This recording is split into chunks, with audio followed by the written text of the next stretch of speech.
all game, you know, we just tried to just keep going. I just think guys are fighting right now. Coaches are fighting. Players are fighting. We're down 19-0, and again, if you look at the momentum, you're not going to be happy. All right, but if you just think about it being 3-0 at the halftime on the road in the ACC, you know, down 3 points on the road in the ACC, you just kind of get back to even keel a little bit. Then they got a quick one on us. We hung in there. You know, obviously then we missed the field goal, and you know, the emotions go down again. But you know, we had a lot of faith that the defense would stop and we'd get the ball back, so it worked out. When you were down 36-19, and what did you tell Stephen Morris and this young offense and how to stay poised in the game? Well, just to put blinders on. You know, I think that's what I kept saying to Jed. Just put blinders on. Don't worry about what's going on. The defense will settle it down. You know, that first drive, they hit the fullback a couple of times, and then they had 2 checks to perimeter, either toss or pitch. I can't remember, toss or he pitched it on the option. I can't remember. And they got it easy. I knew that wasn't going to hold up all game. Mark would adjust to that, and he did. And I just told Jed and those guys, just put blinders on. Don't worry about what's going on. Just control your plays one at a time. And I think, you know, going down and getting 3, although it might have seemed inconsequential at that time, was huge because we had a good drive. We moved the ball, and we learned a lot about what plays are working, and then we answered after that. That final drive before overtime, quick play, long drive, how'd that work? Yeah, I mean, think about the guys that stepped up on that drive. You know, DJ Johnson, right? Mike.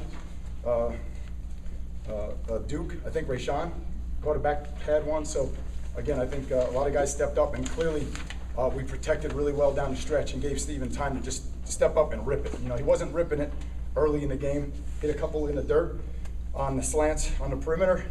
He came up short on the go to Rayshawn, and we just said, hey, just throw it out there. Let him go get it. Coach, obviously, you know, sometimes unlikely guys step up. Devon Johnson, amazing game for him today, and, yeah. And that's kind of the mentality, right? Well, the deal is this, right? He's earning the right to be on the field in that opportunity by what he's doing in practice. You know, so I know he's not a guy who has been in that situation before, but he deserves that opportunity, and he's come through for us. So I'm real proud of him. I saw him after the game. I know he was emotional because that was really the first time he was in that, you know, when the game on the line, and he's worked his whole career for that.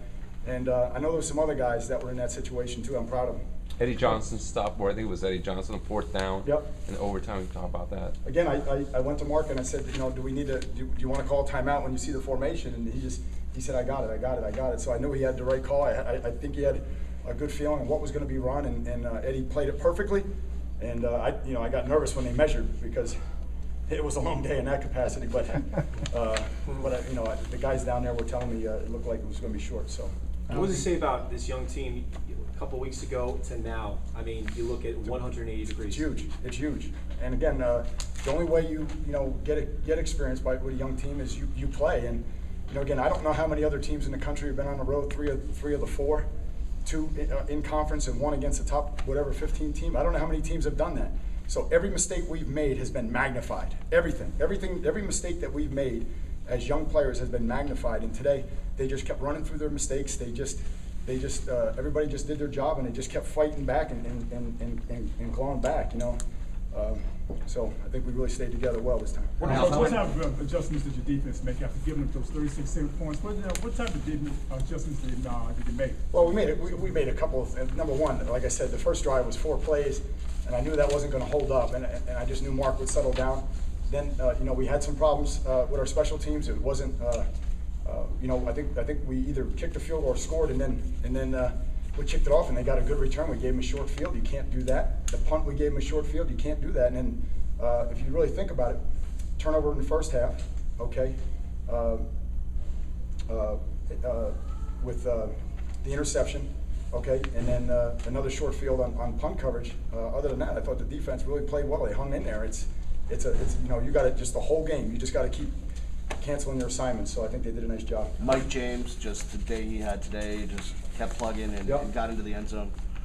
Yeah, I mean, I think, again, I look at all those guys. Those guys are getting a lot of touches. Again, I thought our time of possession was good. I thought Jed had a really good game plan on offense in terms of trying to get a beat on what they're doing. I think we ended up with like 600 yards, so it's good. And on defense, we never really got the takeaway. I don't think. Did we get one? Did we end up getting one? I don't think we ended up getting one. But Did we get one? No. No. All right, but I mean, it was just like we had hats on the ball all the time, except for that first drive in the second half, and I was really hoping they would get one, but I thought the defense did an excellent job against just a great offense, prolific offense. What did you? Now, how do you what explain did- the step up in toughness, physicality? I mean, it was unlike anything since, certainly since you've been here. Well, I think, I think we're in good condition. I think we played a lot of guys. I don't know what the play count looks like, but I guarantee you we played a lot of guys. And then we had some other guys that stepped up. Ben Jones played a lot of football for us today and did really well. We had some other guys dinged up at tackle, and he came in and did a good job. So, again, I just think we stayed together. That is a tough team. You can say whatever you want, but that is a physically rugged team, mature. They run the ball, wear you down, and very active on defense. And we're grateful to come out of here with a win. What injury to Malcolm? What was that like for you going out to the field? Just, you could see from 50 yards away that something's not right. And, when you got out there, I just wanted to make sure the kid understood that we're there for him. And I thought the medical people did a great job. Got everything, straightened out. I don't want to comment. I don't know if we've released anything on it. Okay, good. So I can say it then. So obviously it was dislocated. They got it. I mean, just an unbelievable job by the doctors to get that in place that quickly. The kid was hanging in there, and then just relaxed, and they did a great job with him. And I don't know what it's going to mean for his health, but what a great job by our medical people to do what they did, in such a fashion. Al, what do you remember of sprinting across the field? The last, it was like Jim Valvano almost. I apologize to both Jed and Mark because I just never do. I never do that. But obviously, incredible range of emotions, and I just felt like our kids really earned it the hard way. You stop a 4th and 1 against a team that, what do they convert? 95%, maybe higher of their 4th and 1 and 3rd and 1 plays. They're unbelievable at it, and then I guess I just released a little bit. So You kind of chest bumped to Sebastian. I see that. I hope there's no. I'm sure some. Why'd you apologize to? Well, I don't know. It was exciting because we were on the wrong side of that too many times last year, and for the kids just to stay together, and really anybody that was at the game could have said, "Oh man, it's Kansas State again." And the kids refused for it to be that. So, the kids learned something in Manhattan, Kansas. Nobody likes to score. Nobody wants to think about it. We left it there, but we learned something there that was really important. And as I said, when you're playing all these young guys, that environment is not intimidating anymore. Now they're starting to get the environment. They're starting to understand what it means to pack your bags and be focused. We were focused today. We let them back in the game, and then obviously they kept going with momentum. But we were focused and we started fast. Dalton Botts is on crutches. Yeah, I don't know. I don't know what his status is. It was on the return. I don't know what his status is right now. Ankle. What is this? I just want to know what this victory does. Those guys were so excited. They should be. With the fans. They And should what does be. this do for them now? Well, I mean, going forward? I told them to enjoy it today, but we got to be careful. We talk about treating victory and defeat. Treating those two imposters the same. Triumph and tragedy, and they have to do that now. And if we want to grow up, then we have to enjoy it.